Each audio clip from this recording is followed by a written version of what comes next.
Goeiedag en welkom by Woordspieël.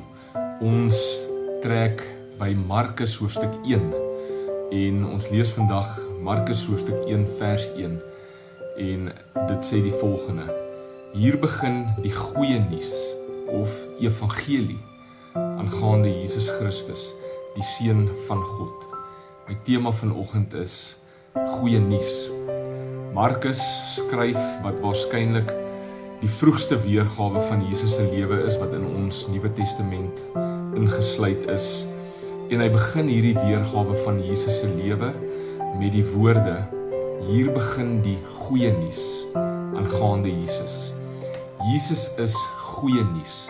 Alles rondom Jesus se lewe en dit wat hy gesê het, dit wat hy kom doen het, is goeie nuus. Dit wat Jesus kom leer het, is goeie nuus. Dit wat Jesus kom doen het, is goeie nuus. Dit is goeie nuus vir my as mens, want dit sluit my vergifnis in, dit sluit my redding in. Dit behels verlossing van die bose en van sonde.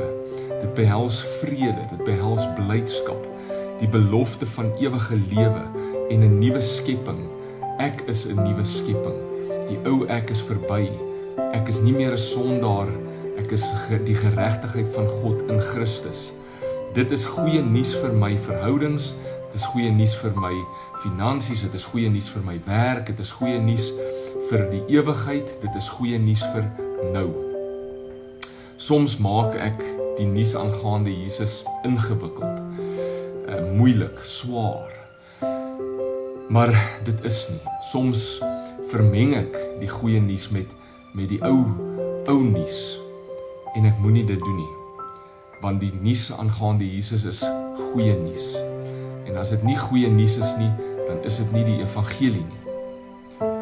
Dit moet goeie nuus wees en dit moet my insluit. En dit moet geselebreit word. Waardig om uit te leef. Paulus sê, die goeie nuus is die krag van God tot redding.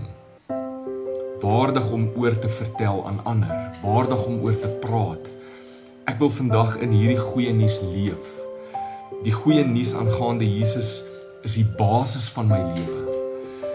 Moenie lewe, ek en jy, moenie lewe asof die nuus van Jesus enige iets behalwe goed is nie, volmaak is nie, voltooid is nie.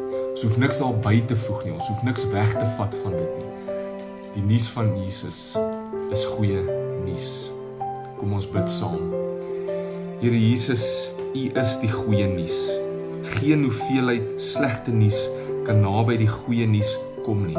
Die slegte nuus om my is tydelik en dit behels aardse en tydelike dinge, maar die goeie nuus aangaande U is ewig en alles oortreffend.